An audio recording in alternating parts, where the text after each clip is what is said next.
It's a parade. It's a festive occasion of some kind. This woman is trying to read another person's thoughts. But is mind-to-mind communication really possible? Press the button. Scientists have been investigating for generations. Hey, wonderful. One man's convinced he already has proof. He claims that this renowned explorer transmitted thoughts to him from 3,000 miles away in the Arctic. But will the search for the truth about telepathy ever be over? Mysteries from the files of Arthur C. Clarke, scientist, writer and visionary. The scientist who invented the communications satellite, the writer of 2010. And now in retreat in Sri Lanka, the visionary who ponders the riddles of this and other worlds.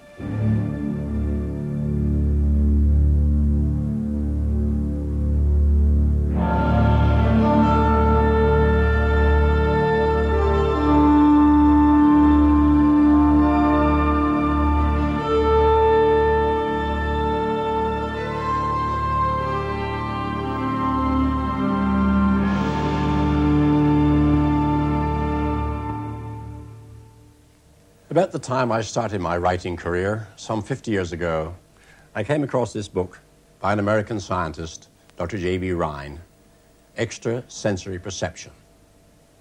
I think this was the first time that phrase, now usually abbreviated to ESP, ever appeared in print. In his work, Dr. Rhine claimed to have established scientifically the existence of telepathy, that is, direct mind-to-mind communication.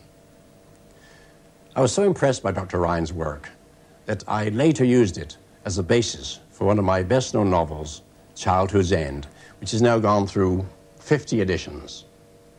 The idea that we can receive messages from other minds, often from loved ones at a moment of crisis, is very old indeed.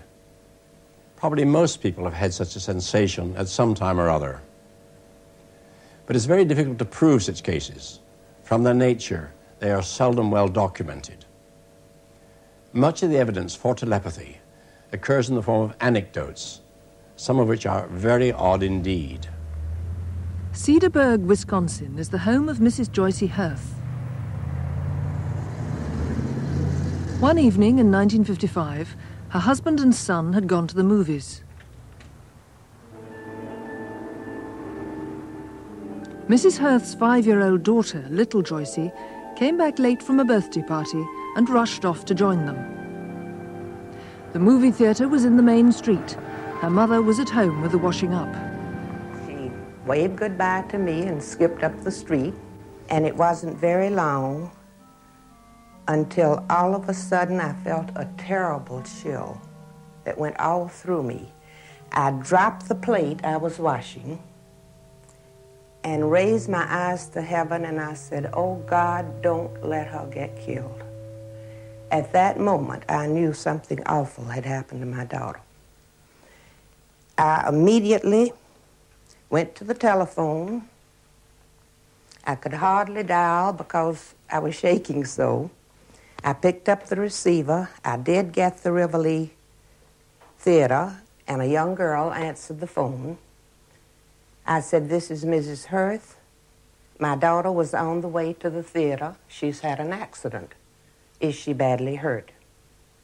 The girl stammered, "Mrs. Hirth, the accident just happened." Little Joycey had been hit by a car outside the Rivoli. Manager Ray Nichols remembers how quickly the call came. There was no way that anybody could have got down and talked to Mrs. Hirth about her daughter, because the phone rang shortly, it couldn't have been a few seconds after that her daughter was hurt, and she says, "Was my daughter hurt?" So I didn't know how she could find out, but it must be about, what, a block and a half, 2 blocks to her home from here. If they'd had a motorcycle waiting for this to happen, they couldn't have got down there in the time for her to call, but the time her daughter got hurt. If you take the shortcut, you go up this street, and just before the corner, there's a parking lot. And you can go through the parking lot and between 2 buildings and come out immediately in front of the theater.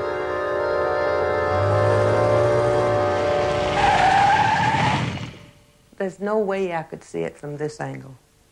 It's all at the upper part of the street. I couldn't possibly see it, and on a different street.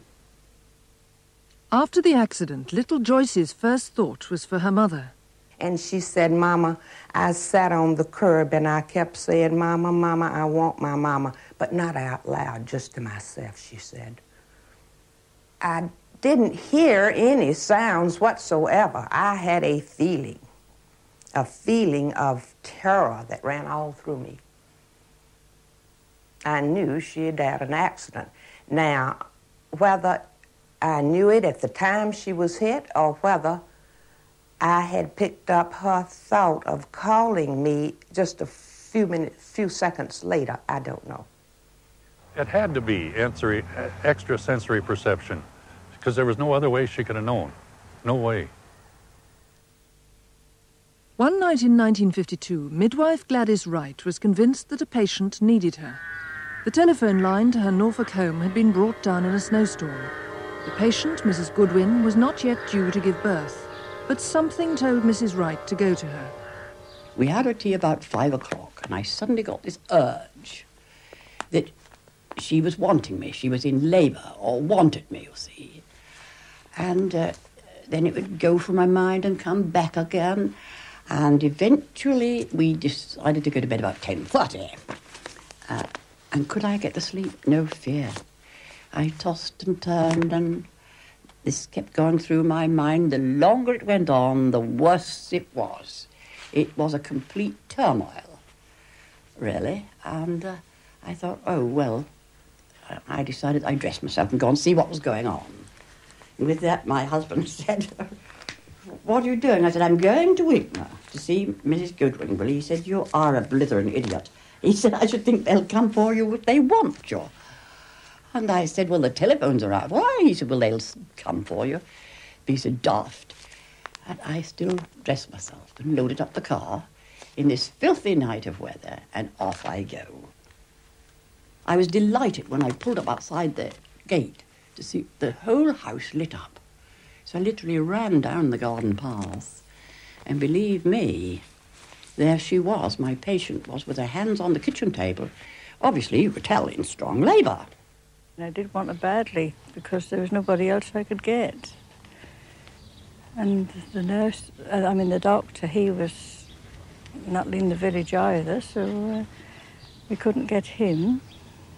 But fortunately, she appeared out of the blue. Out of the snow, I suppose, really. Stephen Goodwin was safely delivered in the early hours. His mother's often told him the strange story. What do you make of it? What can I say? I can't, really, can I? I was compelled to go, without a doubt, in mind. And she wanted me, didn't she? Shirley Evans and Pat Craven are old friends. In 1977, Mrs. Craven was on holiday in Mombasa, Kenya. Mrs. Evans at home in Lincolnshire. One morning, I heard Patty. I was asleep. It was dark. And she woke me up. She called me. As near as I can say it, she was saying... She was in very great distress, and she was saying, oh, Shirley. Oh, Shirley. And I woke up. She woke me with that. And I could see her. I could see her head, shoulders, just below the bust line. Now, I must explain that Patty is a very smart lady, but she was dressed in the most